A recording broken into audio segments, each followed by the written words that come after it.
हमारी मौजूदगी इस समय बांदा में है, जहां उत्तर प्रदेश सरकार लगातार कह रही है कि भू माफियाओं पर हम अंकुश लगा रहे हैं और लगातार जो जमीनों पर कब्जा हो रहे हैं उन माफियाओं को मिट्टी में मिलाने का कार्य किया जाता रहा है।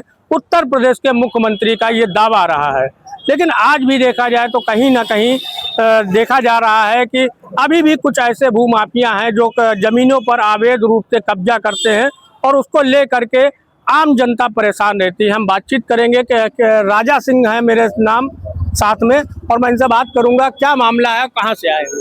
जी साहब, मैं सढ़ा का हूँ, तहसील नारायणी है। मेरी जमीन है सर श्रीमान जी, कुछ दमंग लोग हैं जिसमें से जमीन में कितनी जमीन है? मेरी 4 बीघे का नंबर है एक। अच्छा, 4 बीघा जमीन है। और कौन कौन लोग हैं?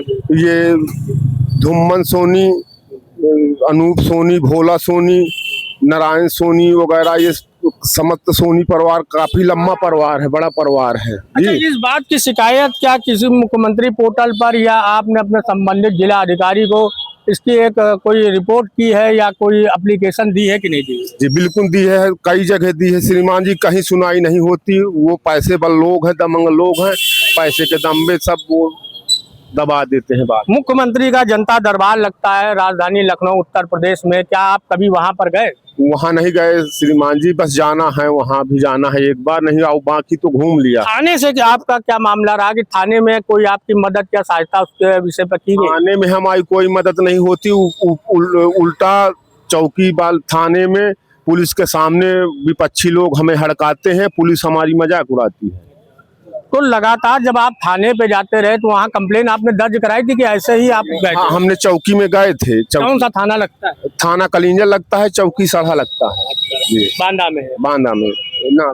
तो ये बड़ा मामला निकलकर सामने आया है। इनकी जमीन पर जो 4 बीघा है उस पर कब्जा किया गया है। उसको लेकर के इन्होंने संबंधित जिला अधिकारी और थाने पर सभी जगह सूचना दी है, लेकिन अभी तक उनको कोई न्याय नहीं मिला है। उच्च अधिकारियों से इन्होंने न्याय की गुहार लगाई है। अब देखना ये होगा कि उत्तर प्रदेश सरकार इस पर क्या निर्णय लेती है। बांदा में हमारे साथ मौजूद हैं कबीर जी। हम कबीर जी से बात करेंगे क्योंकि हम लगातार लोगों से पक्ष और विपक्ष दोनों चीजों के मुद्दों पर बात कर रहे हैं। क्या लगता है कि उत्तर प्रदेश में अब की बार किसकी सरकार? इस बार वैसे मेरे हिसाब से तो सपा सरकार बनेगी, क्योंकि अनभक्ति अब खत्म है इस देश से। अन्य भक्तों ने बहुत ज्यादा इसको बिल्कुल एकदम हाईलाइट कर दिया इस मामले को, जैसे कि पेपर लीक होना, प्रधान जी का जो है आपको छोड़ना पड़ा लास्ट में, कांग्रेस पार्टी ने उनके ऊपर इतना हावी हो गई। इसी तरीके कई चीजें हैं। आज शक्कर को चीनी का ही रेट ले लो आप, चीनी कहाँ हमको 40 रुपए किलो मिला करती थी, आज चीनी हमको 65 रुपए किलो मिल रही है। तेल बेच दिया, रेल बेच दी, सब तो बिक गया, अब बचा क्या है? तो उसके बाद भी अगर हम यही बात कहते रहे। मुद्दा तो केंद्र सरकार का मामला रहता है और यूपी में जो सरकार आने की बात हो रही है, हम उस पर बात कर रहे हैं। क्या कमियां हैं जो बांदा जिले में जो अभी तक पूरी नहीं हुई? यूपी में बताइए आप, कोई एक फैक्ट्री है? बांदा उत्तर प्रदेश में एक कोई ऐसी फैक्ट्री नहीं है जिसमें आदमी अपनी मजदूरी करे।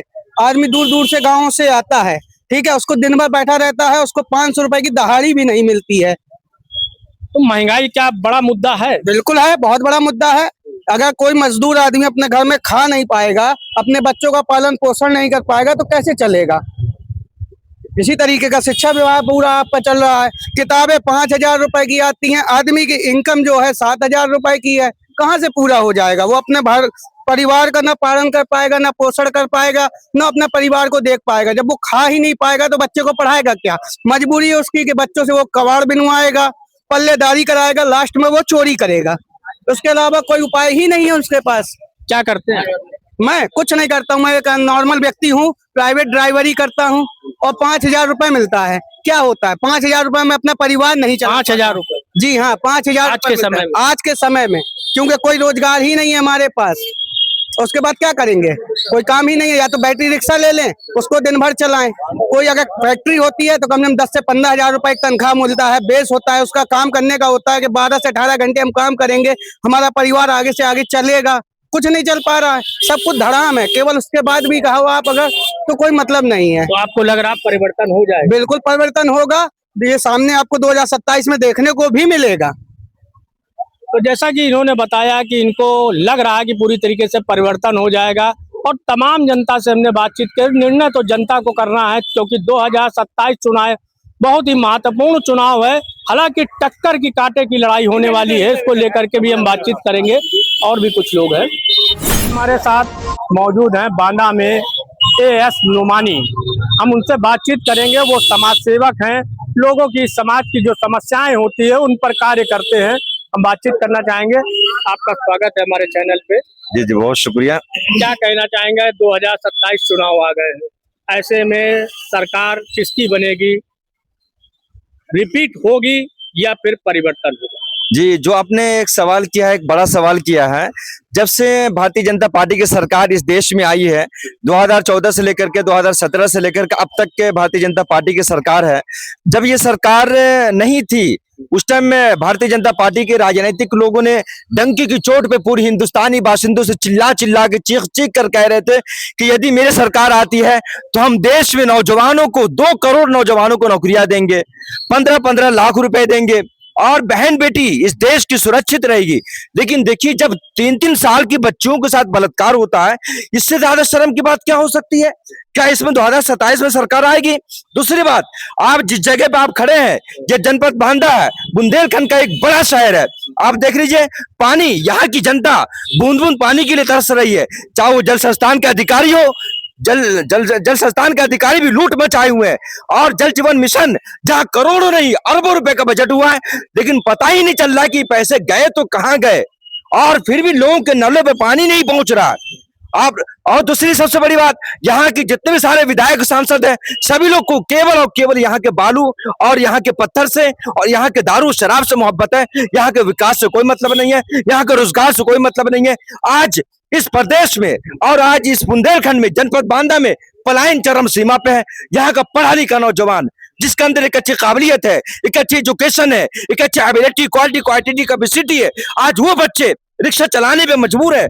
आज वो बच्चे रोड के ऊपर ठेला लगाने के लिए मजबूर है। इसलिए एक बड़ा सवाल है, मैं सरकार से मांग करता हूं कि जो भी यहाँ की पलायन है, इसे दूर कर दिया जाए। जो इस बुंदेलखंड की जनता बूंद बूंद पानी के लिए तरस रही है, जो यहाँ के विधायक वो सांसद करोड़पति हो गए हैं, जिसके घर में खाने का नहीं था, आज वो करोड़पति अरबपति हो गए हैं। इसलिए 2027 में अगर ये सरकार 2027 तक कोई भी बड़ा कदम यहाँ के पलायन को लेकर के, यहाँ की बेरोजगारी को लेकर के, यहाँ के खनन को लेकर के और यहाँ की पलायन, ये जो गंभीर मुद्दा है, अब पानी का एक गंभीर मुद्दा है, अगर इन तमाम मुद्दों पे अगर यहाँ की सरकार काम नहीं करती है, तो आने वाले दिनों में यहाँ की जनता भारतीय जनता पार्टी को सबक सिखाने का काम करेगी और इस सरकार को उखाड़ फेंकने का काम करेगी और ऐसी सरकार बनाने का काम करेगी जो यहाँ के पलायन को दूर कर सके, यहाँ की बेरोजगारी को दूर कर सके, यहाँ की जनता की जो बूंद बूंद पानी के लिए जो यहाँ की जनता तरस रही है, वो बूंद बूंद पानी के लिए जो तरसना है ये बंद हो जाए। जो केन नदी में जो अवैध खनन हो रहा है,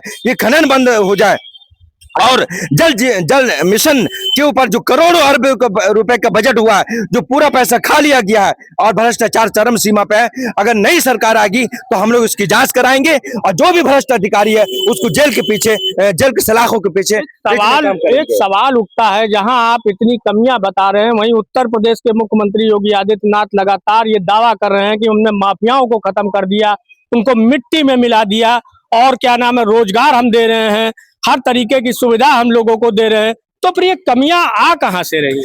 देखिए, आपका बड़ा सवाल है, क्या किसी माफियाओं को मिट्टी में मिलाने से क्या किसी नौजवान को क्या रोजगार मिल जाएगा?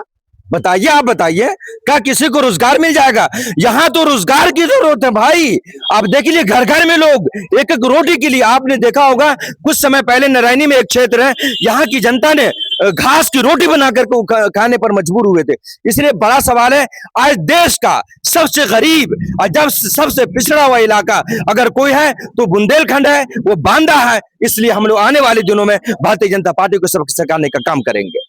ये बड़ा दावा इन्होंने किया है कि आने वाले 2027 चुनाव में जो कमियां इन्होंने बताई हैं, अगर उनका सुधार नहीं हुआ तो ये लोगों के द्वारा बुंदेलखंड और बांदा के अंदर परिवर्तन की स्थिति को पैदा करेंगे। राजकिशोर बारी, लखनऊ से, प्राइम भारत न्यूज।